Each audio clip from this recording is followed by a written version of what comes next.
IVM. Hello everyone, this is your daily NBA podcast coming to you from Monday to Friday. I'm your host Monish and as always joined by Nishant.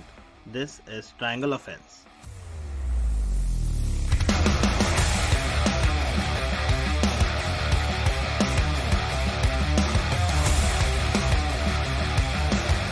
Hello and welcome to a new episode of the Airball Diaries.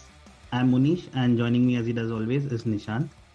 I'm super excited to talk about basketball and NBA again because it's been 3 long months and I've been forcing myself to watch literally anything. Last week, I watched the Dodgers play the Giants in a boring baseball game. It was a playoff, it was a knockout. I ended up watching that game and I realized what a boring sport it was and never doing that ever again. But the season is here. The season tipped off today. 2 amazing games. Brooklyn Nets taking on Milwaukee Bucks and the Warriors taking on the Lakers. I'm super excited to talk about this. 1, because the Warriors won. 2, because the Lakers lost. 3, because Giannis was awesome as always. And it's always fun to see Nets lose. So I'm excited to talk about this game. But before we even get started, we've had a small rebranding ourselves, right? Most of these NBA teams have undergone a lot of changes. You saw the Lakers have an entirely new roster. They have 3 players left from the roster. We've done a little bit of change ourselves. We are no longer the Triangle Offense. We are the Airball Diaries. You could call this a tribute to Ben Simmons, who airballed his way out of the playoffs and out of Philadelphia 76ers. Or you could call it a tribute to Giannis, who was airballing before the NBA Finals. But now, hey, he's scoring free throws. He's no more. Didn't he have a better free throw percentage than Kevin Durant today? Yeah. Whether you're an established sports person or a budding one, or simply a sports enthusiast, join us, Tanvi and Shlok. We are 2 passionate pro badminton players talking policy, mindset and everything sport. So tune in to the Millennial Athlete every Monday. Only on the IVM Podcast Network. Trust us, it's gonna be lit. All right, so 4 teams in action today. 4 super strong teams, 4 super popular teams. Let's talk about each of these. I'll try not to overreact based on game 1, but we'll see how that goes. The first game today, the Nets took on the Bucks. Giannis continued from where he left off in the NBA Finals. He ended up with a stat line that read 32 points, 14 rebounds, 7 assists, 1 steal, and 2 blocks.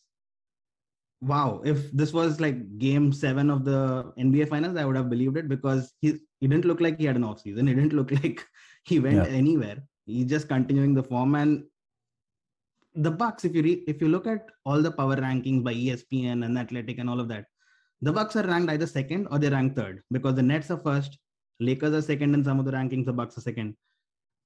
This is, I can't believe this because the Bucks won the title the last year. They have the best player in the league on their roster. Why are they not the highest ranked team? Are they still underrated, you think? Because everyone wants to be friends with LeBron and Kevin Durant in the media. Nobody dares. No, I still can't be. Why is this even a debate? Who's the best player in basketball right now? He's a 2-time MVP in the last 3 years, top 3 for 3-4 years in a row. He's the reigning Finals MVP. Carried a heavy underdog to a championship. Came from 2-0 down in the finals. His only weakness was free throws, which he pretty much obliterated in the finals. Short window for observation. You'll say, okay, he started off. First game of the season, nothing on the line, not a high pressure game. It's game 1. Who cares? 7 of 9 from the line. Yeah. Not only did he have a better free throw percentage than Kevin Durant, both the Antetokounmpos on the court. Thanasis was 2 of 2. So the Nets couldn't catch a break today, could they? Giannis was going to the bench and was replaced by Thanasis. Yeah, I mean, his 2 weaknesses were what? A lack of a jump shot and free throws. Free throws, he seems to have really put in the work. And maybe he's one of those confidence-based free throw shooters. And then you have, on the other hand, the jump shot, which at least if the preseason's anything to go by, he seems to have developed on. And we're still talking about who's the best player in basketball. It's Kevin Durant. Nobody cares. Nobody cares what they have done. It has to be Giannis first. And similarly with the Bucks, it starts with Durant and LeBron. Nobody really is ready to put them number 2 or 3. And so straight away, these 2 teams are the favorites. The Lakers, first of all, brand new roster. AD is yet to prove himself to be fit consistently. Westbrook, if game one was anything to go by, it's not an easy integration. Maybe they'll do it, maybe they won't. But that's a lot of ifs and buts in the Lakers franchise. LeBron, as fit as he looks, he's going to turn 37 in a bit. You never know what injuries may strike. And then there's the Nets, who, with the flat Earth situation and the anti-vax circus, how are they the favorites? It blows my mind. Even with Kyrie, I'd question their defense. But I get it. With Kyrie, that kind of offense, you say, okay, they'll win.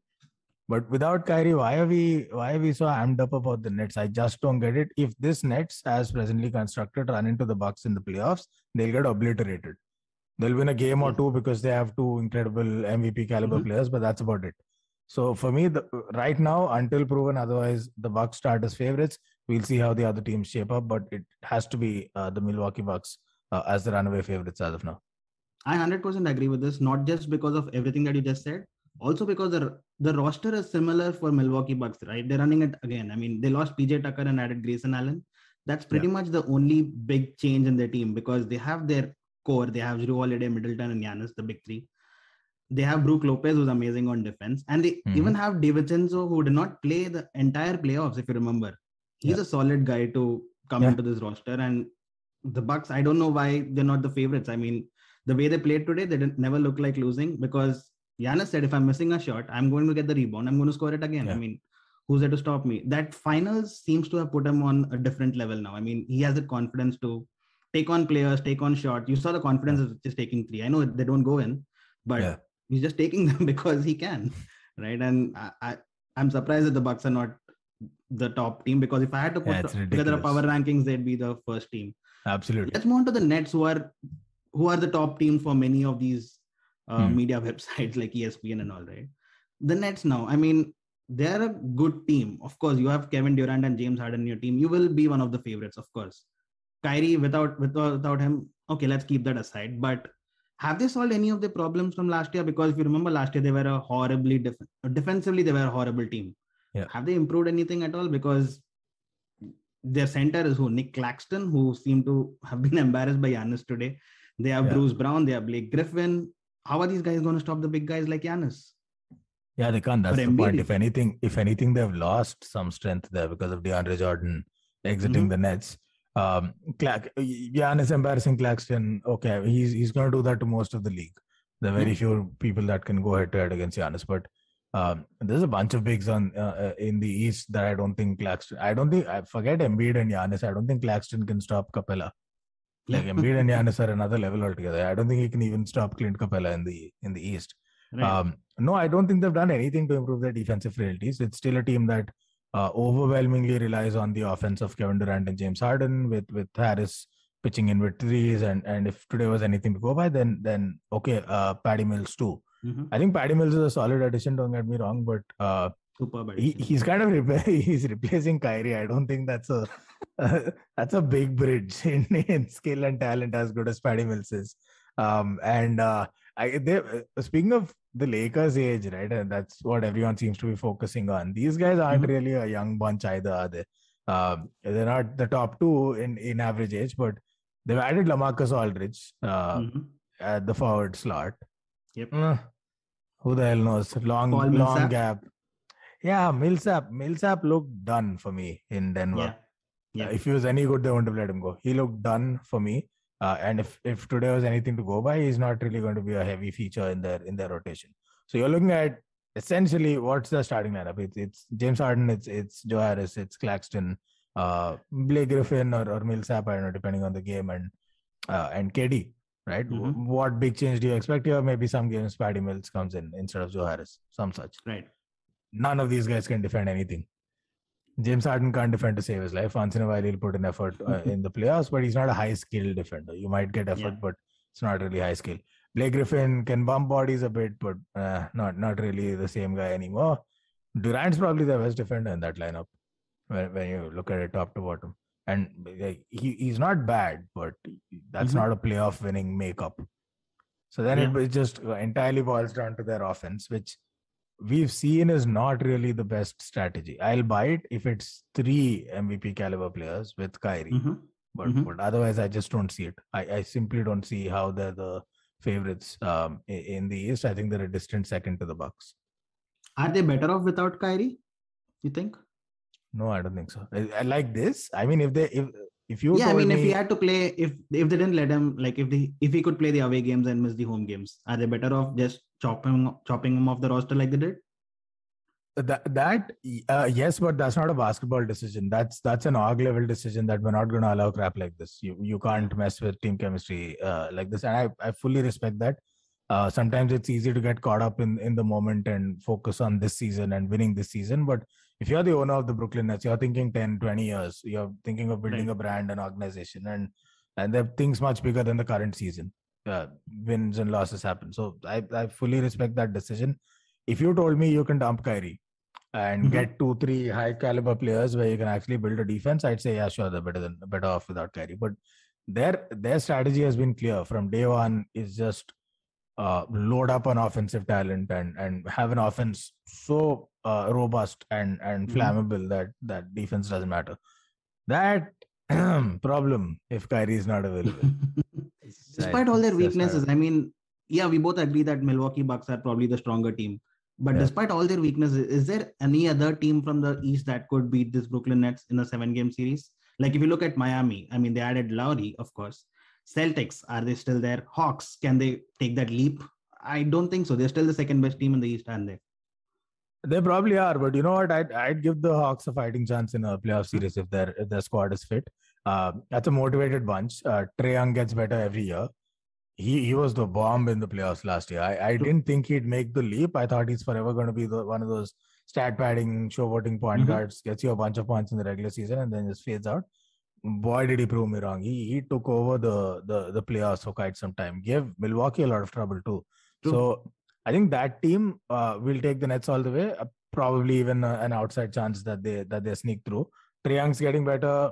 They gave all of their good guys contract extensions. Everyone's motivated. Everyone's happy. Puerto got a $66 million for it. So I like the makeup of that team. But yeah, probably second right now Nets, but not by too much. I think Atlanta Hawks have a fighting chance to close the gap. Celtics, it'll be interesting to see what they can do. They're still 3 years running now, not close their big man gap. It just blows my mind what that front office is doing, but it's still a solid team if everyone's fit. Hello, everybody. It's been another great week on the IVM Podcasting Network. On Advertising is Dead, Varun speaks to the co-founders of Deserve, Sahil Contractor, and Sandeep Jetwani about their business model, their experiences in the investment space, and how the consumer's point of view on money has evolved. On the Wire Talk, Siddharth is in conversation with Srinivas Kodali, an independent researcher and civic hacker, about Aadhaar. On Marathi Kirkitun, Dr. Rajiv and Manik Deshmukh pay homage to the late Ratnakar Matkari by exploring his literary journey. On KBCD, Farhad and Sunitra share their favorite queer icons. And on Cyrus Says, Anjala Taneja, head of advocacy at Oxfam India, talks to Cyrus about the disparities in vaccine distribution. Do follow us on social media. We're IVM Podcast on Twitter, Facebook, Instagram, and LinkedIn. And remember, if you enjoyed this show or any of our other shows for that matter, please do tell a friend. We appreciate the word of mouth. And finally, we'd like to thank the sponsors on our network this week: Cred, Bank of Baroda Quarter, CoinSwitch Kuber, Slay Coffee, Intel, and Kotak Mahindra Bank. Thank you so much for making this possible. Agreed. So that was the Nets and the Bucks. Let's move to the Western Conference with the other two teams that were in action today. The Lakers took on the Warriors. It was always going to be an interesting game. These teams have played like 3 or 4 times over the last 2 weeks in preseason and all. And the Lakers have not won nothing. They're like 0-7 in preseason in the opening game. And the Warriors are unbeaten, by the way. My question to you, let's start off with the Lakers. Are they contenders this season, or we're just optimistic because you have LeBron in the squad and then you have AD who can complement him? AD, how fit is he going to be? You never know. I mean, he's had one good fit season. So are we being too optimistic on the Lakers, or are they contenders even? No, I don't think we're being too optimistic with talent. I think the optimism sneaks in terms of fitness and availability. That's the big question mark. I think if fit, that's a ridiculously deep lineup that will give most teams, perhaps even Milwaukee, problems. It's a deep lineup. The skills there, the experience is there. They've got enough rotation pieces. They've got, God knows, they've got veteran talent and leadership in the playoffs. But with Vogel and the defensive schemes that they run, defensively they'll be solid, which is always such a crucial makeup of any championship winning team. Just look at the Bucks last season. So I think the talent's there. I think there are two key challenges for the Lakers this season. Keep Anthony Davis out of the hospital, and how do you integrate Westbrook into this lineup? Because he was miserable today. Bricks all over the court, which is he was never really a good shooter. So now how do you, if you're bringing Westbrook in, is he your primary ball handler or is that still LeBron? If he's not your primary ball handler, what exactly is he supposed to do? Because if you expect him to be a perimeter shooter, that's setting up for disaster. He's a 31% three shooter for us in his career, exactly. Right? Yes. So then they've got to mold their offense around him. Maybe have a lot of AD and Westbrook interplay. I think that's a great combo just waiting to explode. And creates slashing lanes, create opportunities to send Westbrook to the rim. That's how you use him. So there's some figuring out to do. I think the Westbrook piece is still easier, given his experience and years in the league. And he is a team player. I don't think you can question that. A lot of the stat padding happened on really junk teams where who the hell is he going to pass to? So I think he'll integrate just as well as Harden can in terms of that team player mindset. It's more of can the offense integrate Westbrook organically without losing its sheen? Because for 2 years now, they've been a top-heavy offense. You need points, you just go to LeBron or AD. Now you've got a third piece. How do you bring him in? How do you bring in Melo into the rotation and use him for points on the bench? I thought they did a decent job today. Dwight Howard for rim protection. They've still got Dave Bradley. They've got Malik Monk for defense. So a lot of pieces there. Bazemore's shooting is yet to be explored. They gave him a bunch of shots, which is a good sign. He shot off 8 threes. Didn't make a lot of them, but that'll get better. But the two key pieces, again, it just all boils down to, first, can Anthony Davis stay fit?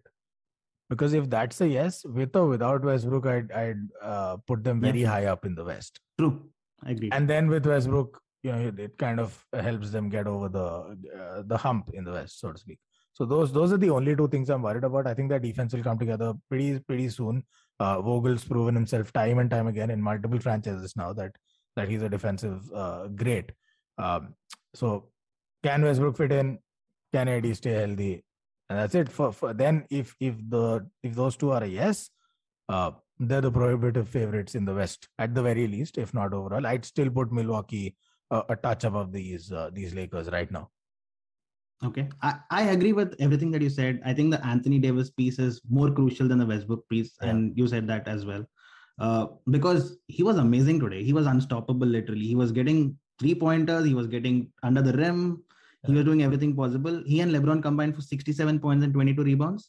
But none of the other players got into double figures even. Double digits, is that a bit of a concern? I mean, despite all their depth and everything, nobody supporting this top two? For now, yes. But like I said, if they can integrate Westbrook, that's double digits easy. Game after game, he's good for at least those many. There's also the question of it was a bad night for Bazemore, but he would have easily gone to double digits otherwise. Any one of those extra shots going in. I think they've got to figure out between Carmelo Anthony and Bazemore how to rotate that wing 3-and-D threat. Sort of. How do you manage those rotations between the two of them? If they can eke out 20 points per game, I think that will put them in spectacularly good shape. The Lakers, they got close today, those two, by the way. 20 points between the two of them. Westbrook integrated into the offense. That's another 15-20 points. They're good because then the big two will fire another 50-60 per game, and that kind of holds them in good stead.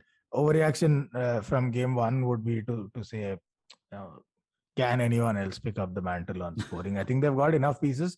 The question is, what schemes do you run and whom do you prioritize in each game? That's something they'll have to figure out. My worry with Lakers is being optimistic on Bazemore. I watched like 70 Warriors games last season, and Bazemore was pathetic. I mean, you're optimistic every time he's playing because he's that hustle kind of player. He's a player you would love to have on your roster. But is he actually good? Will he actually give you the points?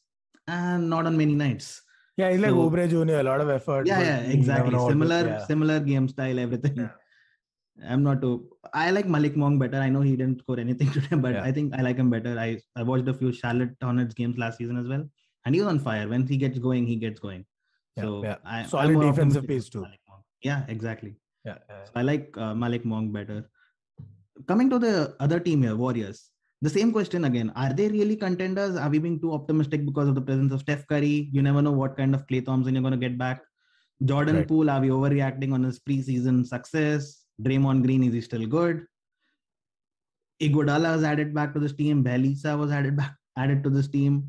They look pretty deep. They look pretty nice. I mean, it's a nice bunch of additions they have. But are they contenders? Are they pretenders? Where would you rate this team? It's tough in the West. In the East, I'd still put them somewhere in the top 5, maybe top 4 if you stretch it. In the West, it's tough. It's really tough because the Nuggets are going to come back with their MVP and with Aaron Gordon. Remember, that was a out of nowhere, somewhere in the middle of no man's land addition, Gordon. They haven't really had a full season with him. He's going to come back. Jokic is there. Jamal Murray at some point is going to be available. Maybe this year, maybe late towards the end of the year. December. That's a formidable team. MPJ with a max contract. Look out. So Nuggets are right up there. Dallas Mavericks, like, who the hell knows? I think it's a TBD situation again with the Mavs. Yeah, I'm disappointed with the Mavs, but we'll talk about them. Yeah, so the Nuggets are up there. The Lakers are up there in the West. Phoenix will come back strong, you've got to believe. Although the Ayton situation is something to watch out for. The rest of the team, it's an open playing field right now for me. I know there are a bunch of... I mean, given the uncertainties in every other team, correct. I think the Warriors really run a good chance because they look like a good, well-rounded team. I mean, there are 3 shooters. What was the problem with them last year? It was just Curry and nobody else on shooting, right? This year, you've loaded with a bunch of decent shooters around them. I mean, Bjelica is awesome from beyond the arc. Jordan Poole is proving to be awesome from beyond the arc and wherever he plays. Damian Lee, okay, we've seen him a few years, nothing to be too excited about. Wiggins, okay, he'll give you the odd 15-20 points when needed. But Iguodala was a good addition as well. So I think the support that he has now will make him an even better player. And Draymond is always there. And if even the presence of Klay Thompson on the court, I think that will kind of attract a couple of defenders away from him, from Curry. Absolutely. So given all the uncertainties everywhere, right? I mean, Portland is an uncertain team right now with the Lillard situation. Clippers have no Kawhi Leonard, so they're not contenders anymore. Given all the uncertainties around, I think the Warriors really have a chance to really sneak up the table there. Yeah, Timberwolves' first 10 games of the season before Cat gets injured again would be an interesting team to watch, just because of the makeup of the squad. No, I love Bjelica's addition. He gave them 15 and 11. 25 minutes ish. That was outstanding. And he closed out the game as well. Yeah. So for game 1, that was outstanding. Iguodala, great addition. But that's really a postseason move for me. Iguodala at this stage is a bit like Rondo. Like regular season doesn't really matter. He'll give you a few points, whatever. But he really kicks in the postseason. I like their makeup. I like Toscano Anderson, few minutes here and there, pretty good. Damon Lee, blah blah blah. All right, Otto Porter Jr. is a good little piece to have. Jordan Poole, definite overreaction. I think if preseasons are anything to go by, THT should be like a Hall of Famer by now. It doesn't like Kuz should be getting a max contract. And Jordan Poole, it doesn't matter though. Like, is it an overreaction? Is it not? He's of academic interest only because once Klay Thompson comes back, he's not going to start. So he'll be in the second unit. He'll be playing more minutes. Yeah, and there he's good. So there it's not an overreaction at all. For a second unit guy to play like this and expect that it'll continue, no problem. But with Klay back, I'm just looking at just the lineup, top to bottom. With Klay back, I think at some point they'll have an important, interesting decision to make. So they've got Steph and Klay in the backcourt, which is probably the best backcourt the league has seen in the last decade or so. You've got Draymond somewhere up there. He's not exactly a 5 anymore. Let's say he's a 4. He'll do the job on defense. Yeah, he's 4.5. Yeah. Kevin Looney, he's 4.5 plus 1 because he plays the point guard. He's 5.5. Is that a thing? They've got Kevin Looney is all right. I think he's okay. I'd honestly much rather see James Wiseman come back and just dumped into that team because he's also an offensive threat, something that Looney is absolutely not. Yeah, but you lose not. out on defense if you play Wiseman on the roster. You saw that last season, right? Yeah, they don't really defend other than Draymond anyway. There's nobody on that team. I'm so sorry. Klay Thompson, my bad. I forgot he existed. He's a good defender. But I think the interesting choice though, forget the playoffs. I'm talking regular season only right now. Is at some point, would they be tempted to dump Wiggins for Bjelica? Because Bjelica gives them more size. I think Wiggins is one of those underrated guys. Like if you watch the Warriors, you'll see He's a He's like number this. one overall draft pick. What? yeah, he's not a number one overall draft pick. Would you be talking about him like this if he went like 12th in the draft? No, No, right? I know, mean, but I'm saying he went number one. So if anything, he's grossly overrated for his. For his but talent. he does enough to remain on this roster is what I think. I mean, even today you noticed he was great to in the close out the starting game. five. He plays the starting five. He played almost every game last season. So I think he does a decent enough job. Stop treating him like a number one draft pick and think of him like a number 12 draft pick. I think he's good enough. I don't know, and with the size that they've got in the West with all of these teams, I think it will be tempting to bring in Bielitsa. I'm not saying he's a regular starter and a foregone conclusion replacement for Wiggins, but I think let's just say it's a good option to have. It's a nice little a dilemma to have for each game. For them. Didn't he lead? I think Bielitsa led the game in plus minus. I'm just looking at the... Yeah, he was plus 17 or something with 2 minutes to go. Yeah, no thanks to Russ who was minus 23. Yeah. I think they'll continue doing this, what they did today. Like Bielitsa will close out the game at the 4 and Draymond will play at the 5 just to close out the game. But I don't think he'll be a starter. But it's a good addition to have. I really loved this addition. I thought he brought in great value today and remains to be seen what he does throughout the season. There's one thing though, a key takeaway from this. It's one game. What do you really take away from any of this, other than it's sort of a reinforcement of something that we probably already know well, which is established squads where most key pieces have had some experience playing together, a few years of steady culture and a steady coach, where just the whole ecosystem works. You've seen it in Boston to a large extent, where the sum of the parts is usually greater than the constituents, and then you see it with the Warriors, with AD and LeBron playing like that, and a decent-ish defense at least for 3 quarters from the Lakers. How do they end up losing by 7? Because they're up against a team where they're in rhythm. They've been playing together for a while now. Most of these pieces have. At least the first 3 names on the sheet, Steph, Draymond, and Wiggins, they've had more than a full season under their belt together. That shows. And once Clay comes in, you'll essentially have a Steph and Clay backcourt with Draymond somewhere at the 4 or the 5.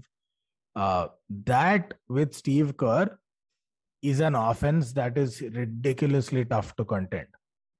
Because Steph's going to run all over the perimeter. He'll cut into the basket, cut back outside. Draymond knows exactly where he's going to go. He'll set screens at the right time. So you've got this guy bobbing all over the place. You have to commit that double team if he's anywhere close to getting the ball. And then you have Klay Thompson, who's by far and away the greatest catch and shoot shooter in the history of basketball, with a ridiculously quick release time. Hardly any backlift. It's just pop. The ball just goes and usually goes in most of the time. That offense is scary. They're going to the playoffs. The only question is, in the playoffs, can they also back it up with defense? That's where it gets tough. Like it's all about matchups once you get to the playoffs. Who's stopping Jokic if they play the Nuggets? I don't think they have any answer to Jokic. I don't think they have any answer to Luka even. In the playoffs. So I think it starts coming down to playoff defense. Are they up for it? Their offense is absolutely up for it. Okay. Quick stat here. Warriors had the 5th best defense last season. I think Lakers were number 1 and Warriors were number 5. I mean, that's still amazing for this team. And that's just Draymond. Yeah, that's just Draymond. Exactly. Yeah. Exactly. And you talked about how AD was awesome today and LeBron was awesome, and Lakers pretty much played decent basketball. Steph had an off night. He just got 21 from shooting, and the Warriors still won comfortably. Steph ended up with a triple-double. That's a different matter. And he himself said that he played trash. With a team that can win like this, even without Steph having his great nights, I think that's a case for optimism for this Warriors team. But like I said, day 1 of the season, I'm overreacting, of course. We'll keep overreacting throughout the course of the season, and you'll see my picks change as soon as we see the rest of the teams play. But like I said, super excited to be back. Looking forward to lots of basketball, lots of action tomorrow. Ton of teams play. I have no idea about who's playing who, but we'll find out that tomorrow. Oh, way too many matches to track. Just sit back and watch. Exactly. Yeah.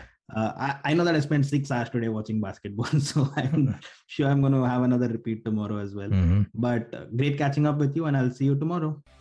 All right, man. Just bye. Hey, if you enjoyed this podcast, don't forget to check out our other interesting podcasts on the IVM network. You can listen to us on the IVM podcast app, ivmpodcasts.com, or wherever you get your podcasts. You can also follow us on our social media. We're at IVM Podcasts on Twitter and Instagram. And if you want to reach out to us, and you know you want to reach out to us and tell us that our opinions on your favorite players are trash. You want to tell us Magic Johnson is still better than Steph Curry and you don't think Steph Curry has changed the game. For all that and more, reach out to us on both Instagram and Twitter. If you love cricket, listen up. The Edges and Sledges Cricket Podcast is here for you. Hosted by DJ, Varun, and me, Ashwin, we bring a fun, fresh fan's point of view to talking all things cricket. Sometimes it's just the three of us, sometimes we have guests, including current and former international cricketers. For new episodes every week, check out the Edges and Sledges Cricket Podcast on the IVM app, website, or wherever you get your podcasts. Working Monday to Friday glued to your chair making you feel dull? Worry not. Get your 5-minute weekly dose of travel around the world with Postcards from Nowhere. Join me every Thursday as I explore the strange, obscure, and fascinating parts of the world and bring out facets of travel you may not have thought of before. You can find us on the IVM Podcast app, website, or wherever you get your podcast from.